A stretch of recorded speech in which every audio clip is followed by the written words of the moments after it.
all over the world, dating from a remote and mysterious period of prehistory for which no records have come down to us, there are monuments like this. These monuments have a number of things in common.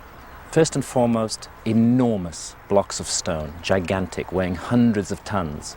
Secondly, very precise scientific astronomical alignments. And thirdly, the greatest mystery of all, we don't know who built these monuments. We don't know when they were built, we don't know why they were built, and in most cases we have absolutely no idea how they were built. This monument is one of a category of monuments from all over the world. These monuments have certain things in common. For a start, we have absolutely no idea who built them. We have no idea when they were built, we have no idea how they were built, and we've got no idea why they were built. All we can say is that they're made of enormous blocks of stone, sometimes weighing hundreds of tons each, that we couldn't lift ourselves with modern technology today. And secondly, that they incorporate very precise, scientific, astronomical alignments. Historians and archaeologists present us with a kind of sanitized view of the past.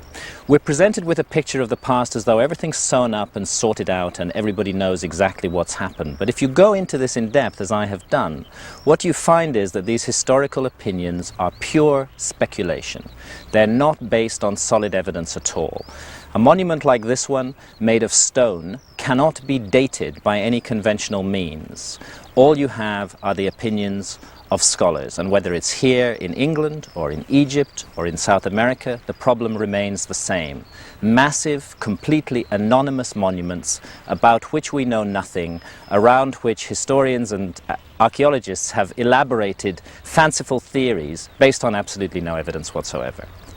Historians and archaeologists would like us to think that they have all the answers, but there's a fundamental problem with monuments like these. You can't date raw stone. We just don't have the technology to do it.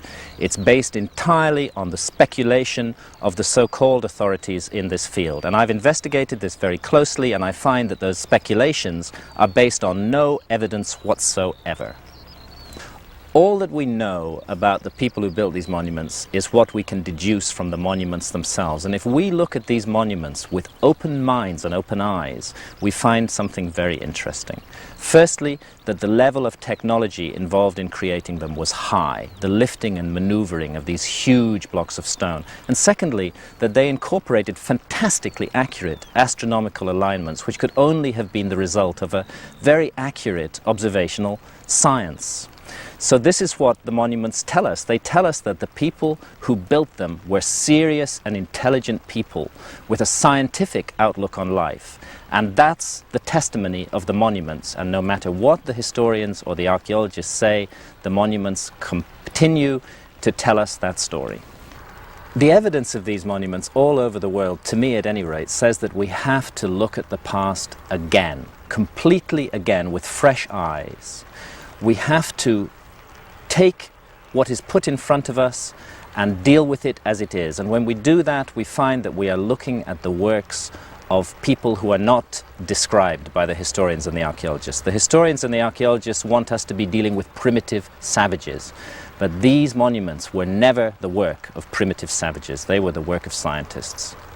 Tourists come from all over the world to be photographed at Greenwich, standing astride the prime meridian with 1 foot in the Western Hemisphere and 1 foot in the Eastern Hemisphere. They know exactly where they are on the planet. The science of determining exactly where we stand on the planet is a relatively recent one. Prior to the 18th century, ships were constantly being wrecked on coasts because the navigators had no idea within 100 miles to west or east of exactly where they were, and it led to the most horrendous accidents and disasters. And what it took to overcome this problem was the invention of an extremely accurate marine chronometer, a timepiece that could keep accurate time at sea. This was the essential thing, and we didn't have such a chronometer until late in the 18th century. But the mystery that arises from this is that ancient maps have come down to us from thousands and thousands of years ago, which incorporate astonishingly accurate longitudes and relative longitudes, placing, for example, the continent of South America and Africa in accurate relative longitudes, as accurate as we can manage today. Now, as far as our historians are concerned, this should not have been possible before the 18th century, and yet these maps are testimony to an earlier civilization that was able to do longitudes as well as we can do them today. In 1929, rolled up on a dusty shelf in a library in Constantinople in Turkey, a map was found. This map had been drawn in 1513 by a Turkish admiral, Admiral Piri Reis, and he stated on the map that it was based on more than 20 source maps, and that some of these maps went back to the time of Alexander the Great, or even earlier, in other words, to before the time of Christ. The strange thing about this map is it shows features of the Earth that nobody in 1513, let alone thousands of years previously, should have been able to know. It shows Antarctica, and it shows South America and Africa in perfect relative longitudes.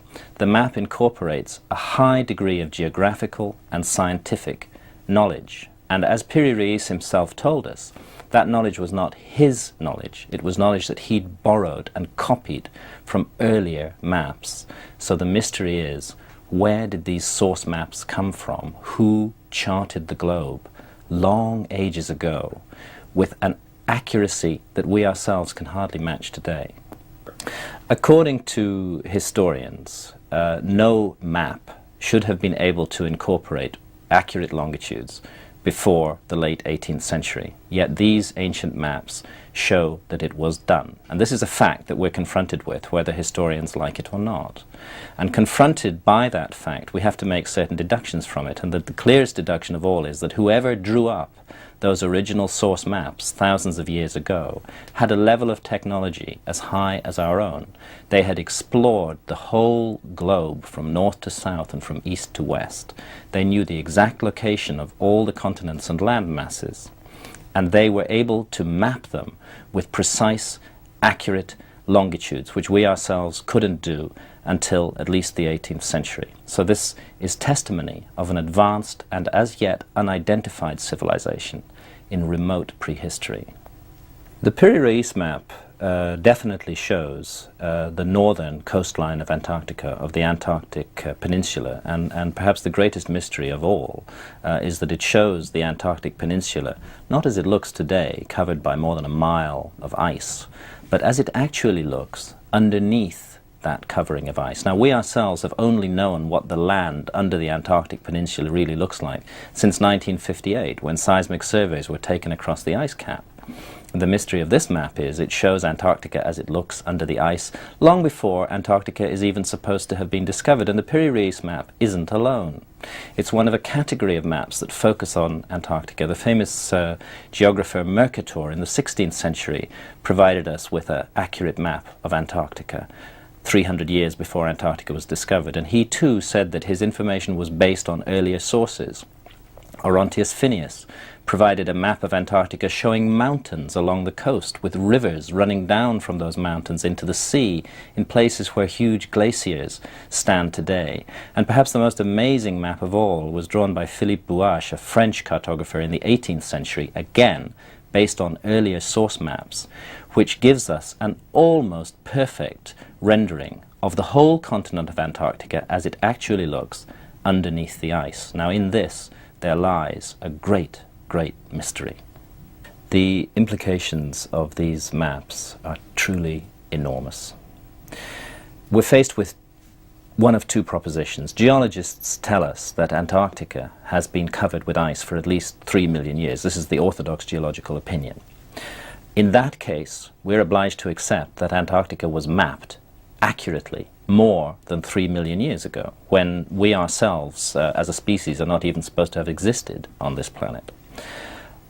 Alternatively, there's a possibility that the geologists are wrong. They've been wrong before, and it's possible that they're wrong about this. There's a growing body of extremely persuasive evidence which suggests that Antarctica may not have been covered with ice, and certainly not completely covered with ice, until 10 or 12,000 years ago, just a blink of the eye in terms of geological time, and well within the time span of human beings, just like ourselves. Let me tell you a little story that will help to shed light on this.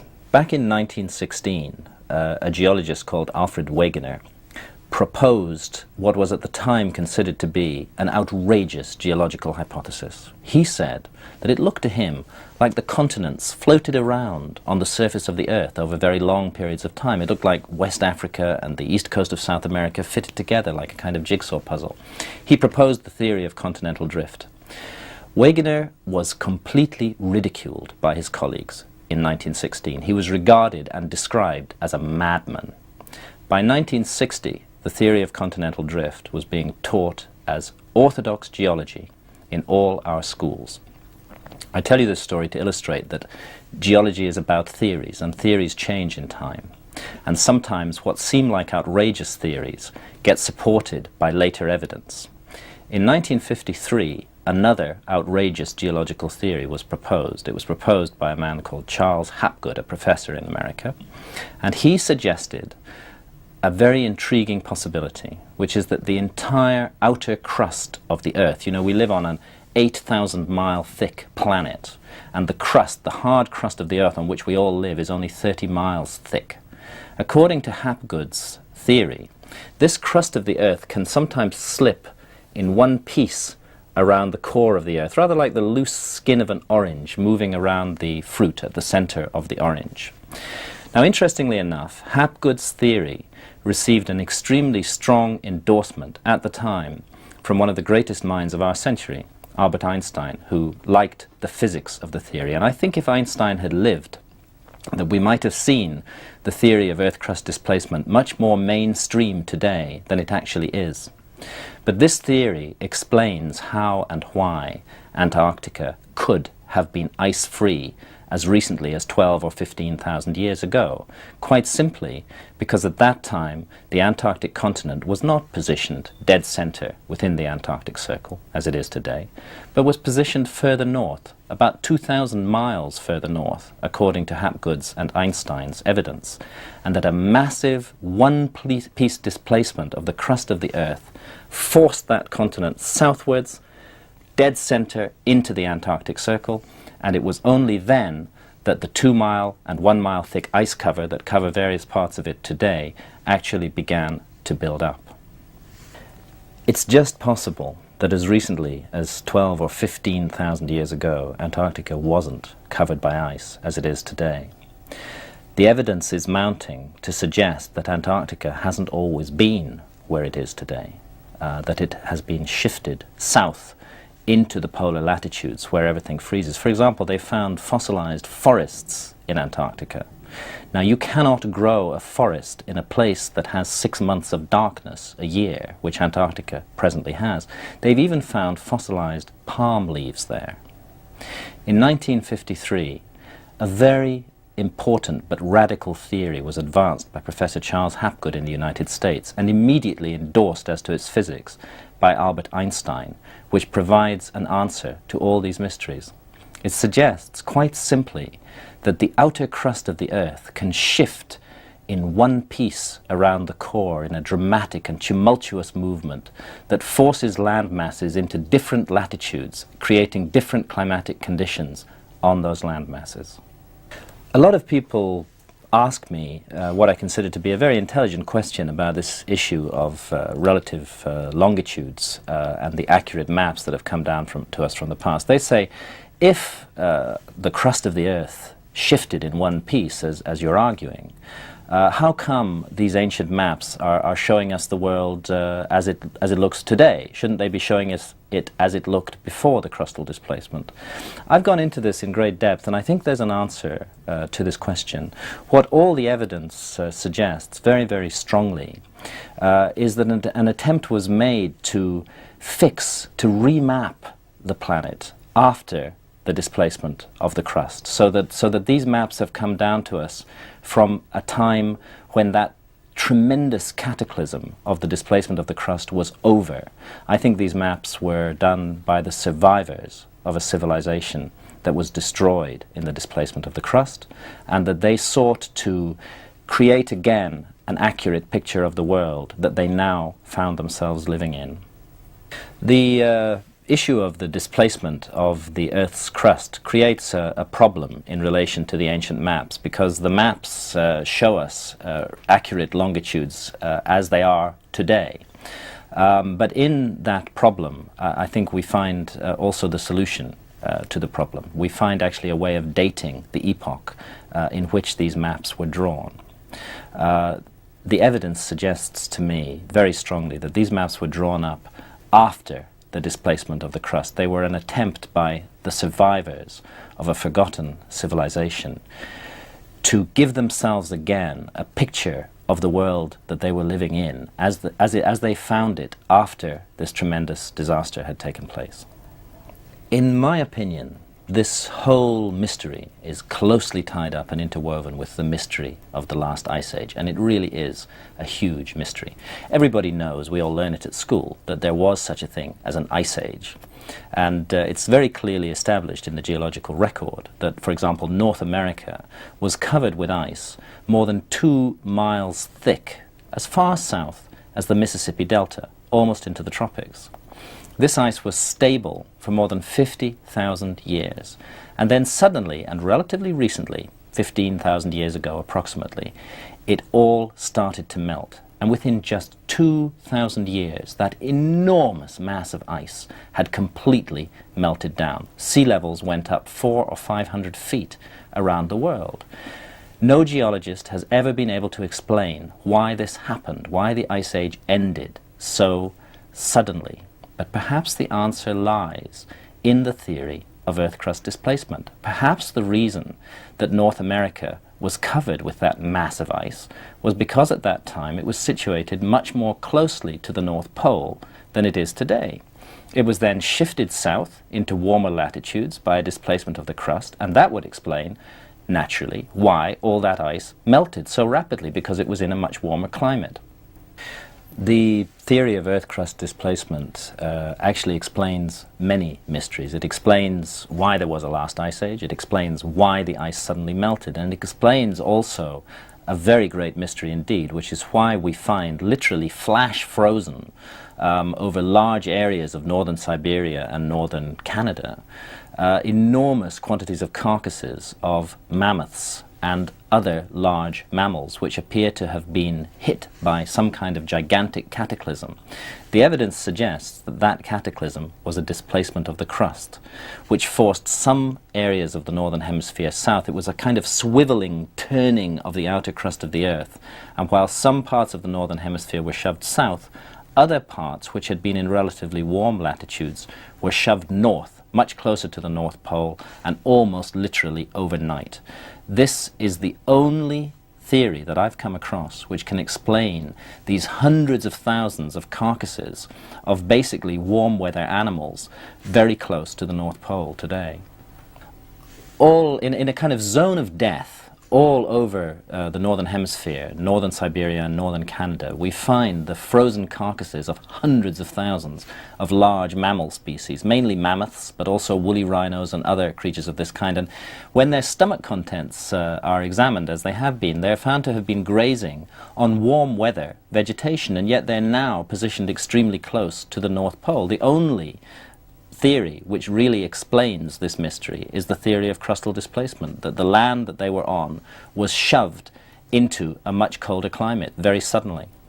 Charles Hapgood is one of the great unsung geniuses of our time. He was a man who had the courage to follow the evidence where it led him and to put forward conclusions from that evidence that were coherent, solid, imaginative, and clear, even though those conclusions were totally at variance with the opinion of the historical and geological establishment of the time.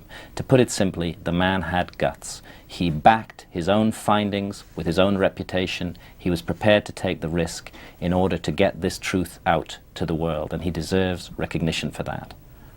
I would say that Charles Hapgood was a first-class researcher who checked and double-checked and triple-checked every single fact before he put it down in writing. This man was a meticulous researcher, and he's been underestimated from far too long. It's high time that the scientific establishment went back and re-examined the incredible body of evidence that Hapgood put together and has left for us to make sense of today. Why isn't Hapgood's theory of crustal displacement widely accepted today?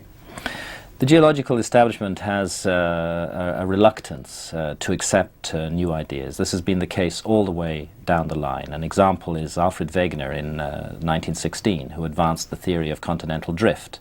At the time, he was ridiculed as a madman. Today, continental drift is taught as orthodoxy in all our schools. And I think it's the same with Hapgood. It's going to take a number more years to pass before the geological authorities are prepared to admit that he could be right. All over the world, we find traces of what I call the fingerprints of the gods. The echoes, the memories, the monuments left behind by a civilization that has not been identified by historians. But the great problem is that all we find are these faint hints and traces. We find the fingerprints, but we don't find the body. Now, coming down to us from the remote past is a whole category of legends, of which the most famous is the legend of Atlantis, that speaks of a continent on which a great advanced civilization existed long ages ago. The problem with the whole notion of Atlantis, and what's really scuppered it as a workable theory up to now, has been the fact that nowhere around the Earth has anybody been able to find any traces of a lost continent. The idea that it's on the ocean bottoms doesn't work, because the ocean bottoms have all been mapped, and there's no lost continents down there, either in the Atlantic or in the Pacific or anywhere else. Canadian researchers Rand and Rose Flemath came up with an answer to this problem, which I personally find very convincing and which ties in very closely to the theory of Earth crust displacement. Their answer to the problem is very simple. They say that the lost continent of Atlantis is actually Antarctica, and that it's under 2 miles of ice at the South Pole that we are going to find the great engineering works, the harbors, the buildings, the libraries of this lost civilization. That's where we're going to find the body, as it were, instead of just the fingerprints. Beautiful.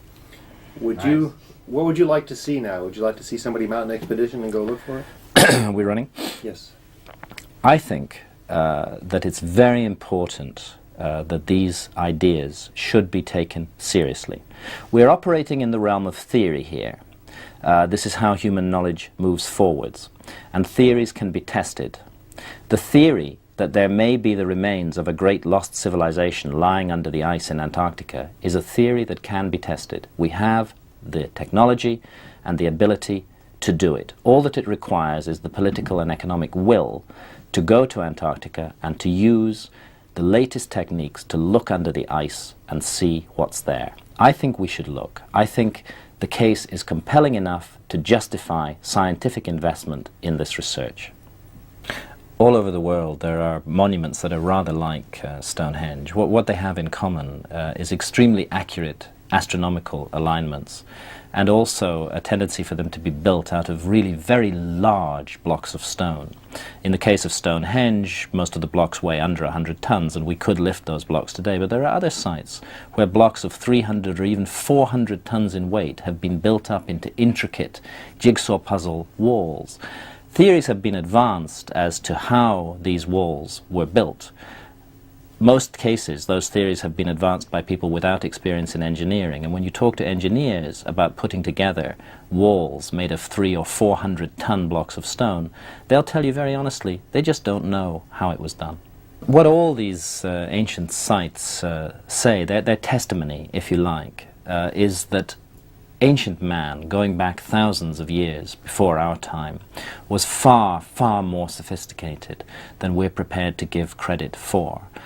That there was a civilization that was capable of mapping the heavens and the earth as accurately as we can ourselves today. That there was a civilization that was capable of lifting weights so heavy that even with the latest technology, we ourselves would find it very difficult to do the same job. question that comes to my mind is, how long are we going to go on closing our eyes to the possibility of a huge forgotten episode in human history, to the possibility that the historians haven't got it all quite right, to the possibility that we may be a species with amnesia, and that there may be something in our past, a great lost civilization, as all the myths and legends say, that we haven't yet come to terms with at all. I get the feeling that all over the world people have become dissatisfied with the sterile, dry, and frankly meaningless answers to the great mysteries of life that are given by science and by history. More and more people, and I would say it runs into tens and perhaps even hundreds of millions around the world, are increasingly aware that we're a much more mysterious species than we give ourselves credit for, and that there are many more mysteries and secrets in our past than we are prepared to accept at the moment. And this intuitive sense that people have is driving them to re-examine the past of the human race. Whether or not the historians and the scientists want to do it, the people themselves are leading the way in this quest for the truth about our own past. What's happening here is that intelligent people, ordinary members of the general public, who should never be underestimated, are themselves completely dissatisfied with the picture of the past that is being given to them. More and more evidence is coming out, and very gradually, very slowly, but very surely, this evidence is beginning to overwhelm the old historical model that we've been living with. Now, it's natural enough that those who have a vested interest in the existing historical model, for example, historians, Egyptologists, archaeologists, are going to be extremely reluctant to let it go, because they're blowing away their own careers when they do that.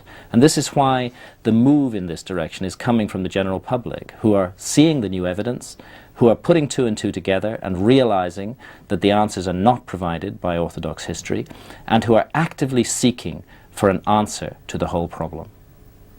I would say that it's most important of all to question authority. Actually, it's very clear. If we look at the history of science, even within recorded history, we can see that the great advances in science have always been made against a background of enormous resistance from the quote-unquote establishment. If we just blindly accept what the so-called authorities tell us, then we'll never make any kind of progress in ideas. It's essential to keep an open mind to all possibilities and not to be bound down by theories and ideas put forward by an entrenched establishment who have a vested interest in those very theories and ideas. I wrote Fingerprints of the Gods because I wasn't satisfied with the answers that were being given to me to a huge series of mysteries around this planet. Most mysterious of all, a series of ancient sites that have never been properly explained by historians. These sites I think of literally as the fingerprints of the gods, as marks left on our planet by a lost civilization that we have not yet properly identified. And amongst those sites, two in particular are extremely interesting. One is Giza in Egypt, where the Great Pyramids and the Sphinx stand. And on the other side of the Atlantic, on the other side of the world, is Tiwanaku in the high Andes in Bolivia. Possibly the oldest city ever been built, the oldest city surviving to this day. Archaeologists tell us that Tiwanaku dates to just 500 AD. On what is this theory based? It's based on the carbon dating of organic artifacts found buried around the gigantic stones out of which Tiwanaku is built. That's like saying that we can date Westminster Cathedral in London, which was built hundreds of years ago, on the basis of somebody buried in it 10 years ago. It's completely illogical. Tiwanaku is an extraordinary site. It's built of gigantic blocks of stone, which in some cases weigh more than 400 tons each. It's astronomically aligned with enormous precision. And when we do the astronomical calculations on Tiwanaku, we find that what those alignments are telling us is that this city was laid out 15,000 years ago, at least 15,000 years ago. And that also ties in with the geology of the site, because it's very clear, and even Orthodox archaeologists don't dispute this, that Tiwanaku was built as a port on the shores of Lake Titicaca. Now, Lake Titicaca today is almost 15 miles away from Tiwanaku and more than 100 feet lower. Of course, different lakes lose their water level at different rates, but I've talked to experts from the British Geological Survey who are working in that area at the moment. And they tell me that for Lake Titicaca to have declined as much as it has from the edge of the city of Tiwanaku would have taken, at the very least, 10,000 years to happen. So it seems sometimes that the geologists and the archaeologists don't compare notes on these problems, and perhaps if they did, we'd begin to get a better idea of what really went on in our own past. Situated at an altitude of 12,500 feet above sea level, Tiwanaku in the high Andes in Bolivia is one of the strangest and most mysterious sites in the world. A site that may have been very wrongly dated by conventional archaeologists working in that area. Round about the turn of the century, a great Bolivian scholar called Arthur Poznański, a professor at La Paz University, began a 50-year study of the ruins of Tiwanaku. Year in, year out, no matter what the conditions, no matter what the weather, Poznański was up there, excavating, measuring, carefully calculating the alignments of the site. And as a result of that 50 years of work, he came up with an extraordinary conclusion. He concluded on the basis of astronomical alignments that Tiwanaku had been laid out more than 15,000 years ago, long before any civilization known to history is ever supposed to have existed. When the Spanish first arrived in South America, they asked the local people, the Incas at that time, who built this incredible city of Tiwanaku with these gigantic blocks of stone? Did you build it? The Incas said no. In fact, they laughed at the idea. They said we had nothing to do with this. This was built thousands of years before our time.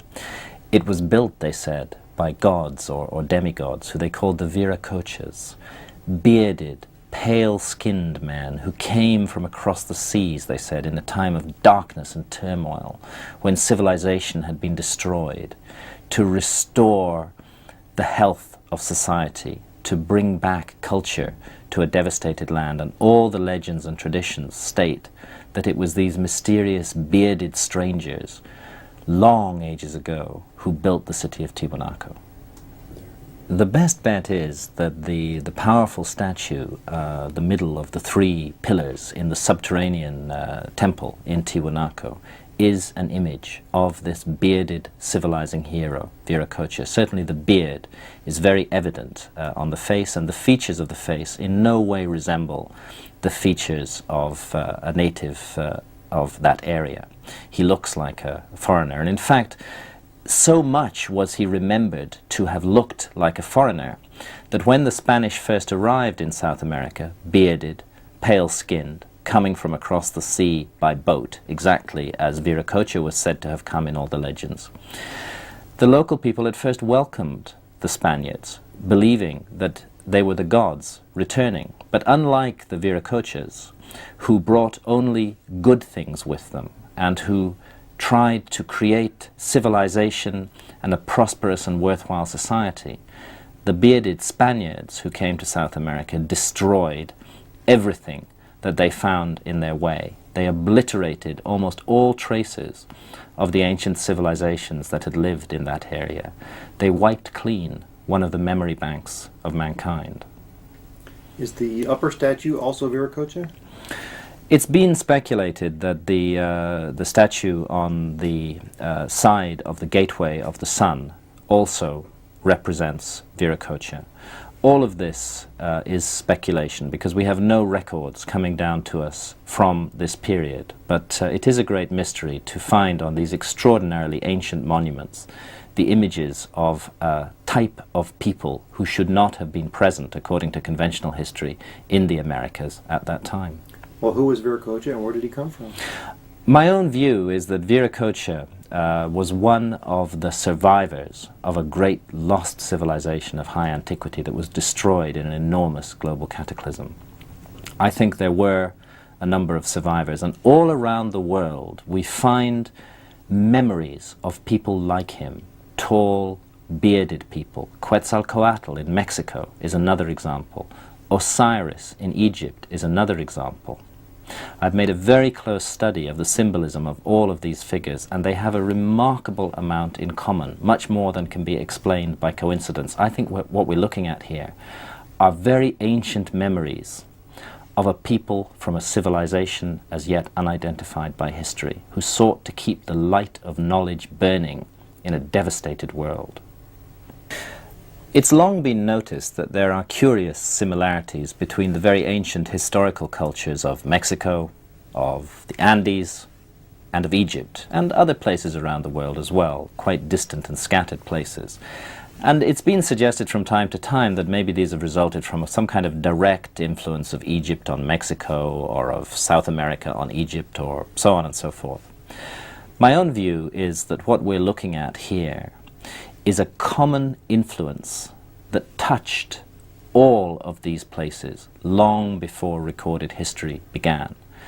A remote third-party civilization unidentified by historians that had a presence in Mexico, that had a presence in South America, that had a presence in Egypt and elsewhere, and that left behind a legacy of knowledge in all of those places. That legacy was then reinterpreted and developed and used in different ways by the different peoples, but still, even to this day, we find those common elements, and I think they all go back to a common source. There are so many strange similarities linking ancient Egypt, ancient South America, ancient Central America as well. One of the best examples is the kind of stonework that was used, very large blocks of stone put together with extraordinary complexity in very finely built walls with joints so precisely aligned that you can't even slip a piece of paper into those joints today. This architecture looks very similar in the different parts of the world, and yet there's supposed to have been no contact between these ancient civilizations. It seems to me that the answer to this problem lies in an even more ancient civilization, which passed down a legacy of architectural knowledge to all these widely scattered areas of the globe. And it's that common legacy that explains the common points and similarities better than any other theory that I've come across. What I think of as one of the architectural fingerprints of the gods is a certain way of working with stone. For example, carrying blocks around a corner in an L shape is a very extraordinary way of building, and we find this, for example, in the Vadi Temple next door to the Sphinx at Giza, and we find it in pre-Inca architecture all over the Andes in South America. To me, the best explanation for this common method of building, and very unusual method of building on both sides of the Atlantic, is that it's the result of a common architectural legacy handed on to both of these areas by a remote civilization not yet identified by history. And what I see in that architecture is the architecture of cataclysm. This seems to have been an architecture that was designed to withstand the most horrendous geological shocks, huge earthquakes, disasters of that kind. This type of architecture is capable of riding out the worst earthquake that you can imagine. So it seems to have been devised by a people who needed to deal with very bad earthquakes. And we find that architecture in Egypt and in South America still surviving to this day. It's pretty clear to me from the evidence that a common legacy of architectural knowledge was passed down from remote prehistory and spread out in very widely scattered locations around the world. And what all this architecture has in common is enormous stability. I think of it as the architecture of cataclysm, architecture that was created by a people who had passed through an enormous disaster and who had survived that disaster, a great movement of the earth, as all the legends say, who wanted to build monuments that could never be destroyed by no matter how great the earthquake was, and also a people who had a fixation with predicting when such a cataclysm might occur again, and who seemed to have looked to the skies and to the stars to find a way of calculating when the next disaster would occur. Ask yourself this: if you belonged to a high civilization that had just been almost completely obliterated by a gigantic geological cataclysm, a movement of the crust of the earth, what would you set out to do in the future? First of all, you would set out to create buildings that were extremely stable, that would survive the worst imaginable earthquake. And that's what we find in these fingerprints of a lost architectural knowledge all around the world. A fixation, a desire to create buildings that would last forever, no matter what happened to them. And another thing that we find is a focus on trying to predict when the cataclysm will recur. What has come down to us from the ancient past seems to be a message that by a close study of astronomical phenomena, it is possible to predict when the Earth will again be visited by this all-destroying cataclysm. And the eeriest thing of all is that there's a convergence of ancient mythology from all around the world. The best known example is the Mayan calendar from Central America, which tells us very precisely that there's going to be another great movement of the Earth on the 23rd of December in 2012 AD in our calendar. All of this based on very careful astronomical observations. Now, I'm not saying that the ancient myths are right. What I am saying is that we would be stupid if we didn't at least listen to this testimony that has been passed down to us from a remote time, and a testimony that bears the fingerprints of scientific thinkers, not primitive savages. The prime meridian at Greenwich is measured with the latest modern techniques, and beside the meridian line there stands a meridian building which is oriented north, south, east and west. The interesting thing about this building, although it incorporates all the latest knowledge, is that it is in fact 9/60ths of a degree off true north.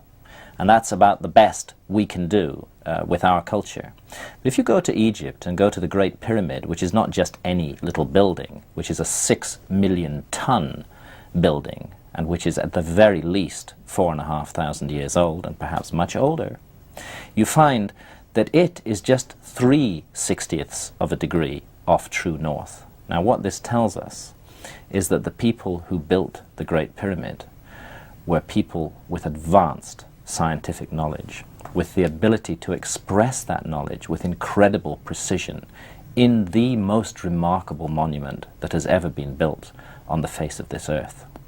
We're told by Egyptologists that that monument, perfectly oriented due north, south, east and west, was built simply to satisfy the ego of some pharaoh of the 4th dynasty as his tomb. Everything about the monument proclaims the opposite conclusion, that it could never have been a tomb, and that whatever its purpose and function is, it was not to satisfy the ego of an individual pharaoh whose name is not even inscribed upon it in any place. This is a work of science and intelligence left for future generations to puzzle out. Not only is it perfectly oriented to the north, it also stands on latitude 30, exactly 1/3 of the way between the North Pole and the equator. Again, the Egyptologists would like us to believe that this is the result of coincidence. I think this defies common sense, and more people are unwilling to accept such an idea about the Great Pyramid. If it stands on latitude 30, then it does so because its builders deliberately put it there. For several hundred years, a model of what mankind is and of what the earth is has been steadily building up, I would say since the Renaissance and perhaps even before. And this is the prevailing model that we live with today.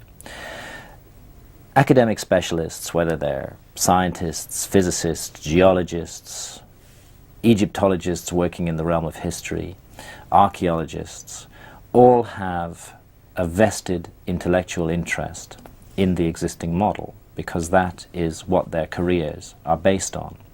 They've grown up with that model. They took it in with their mother's milk. They themselves teach it in universities to other students. For such people, human nature being what it is, it's very easy to understand why they find it extremely difficult to deal with evidence which contradicts that model, in which they have such a strong personal investment. And it's natural that they should seek to ignore or discount or even ridicule that evidence. But we're getting to a situation now where the evidence is piling up and piling up and piling up, and the old model is becoming increasingly untenable. The great challenge for the future is for people to open their minds again to all possibilities, and not to desperately defend a view of the past that just doesn't work anymore. But I'm afraid the last people who are going to be prepared to open their minds to that possibility are the scientists and the historians who are tied in to the existing model. What I sense, particularly with Egyptologists, is a kind of desperation or fear. They themselves can't be completely blind to the new evidence that's coming up that contradicts the model that they've been working with. But they realize that if they admit even one tiny point of that new evidence, that's going to be the thin end of the wedge, which is going to overturn the whole model on which their careers are based, and also their whole idea of what the past of mankind is. It's extremely difficult psychologically for anybody to accept such a revolutionary overturn of everything that they hold to be true, and it's natural that they should resist as strongly as possible the new ideas that are coming up. But these aren't just ideas. This is evidence from all over the world which casts doubt on the old model. And that's why people are increasingly turning away from the orthodox authorities and reading books like Fingerprints of the Gods to find answers to the mysteries that puzzle them as well. The model of the old world and the new world is deeply rooted in the conventional historical view that America was discovered in 1492 by people from Europe, and that's when its history begins, although of course we know that the Americas were inhabited for long periods before that. But what nobody has ever considered is the possibility that there may have been an earlier world altogether, a civilization on this planet way before what we call history began, in that deep, dark period called prehistory, from which no records have come down. A civilization that knew the world as well as we do ourselves, and which did not divide it into categories of old and new, but that left its traces everywhere for us to rediscover today. I am convinced by the evidence that we are a species with amnesia. We have forgotten something of great importance from our own past.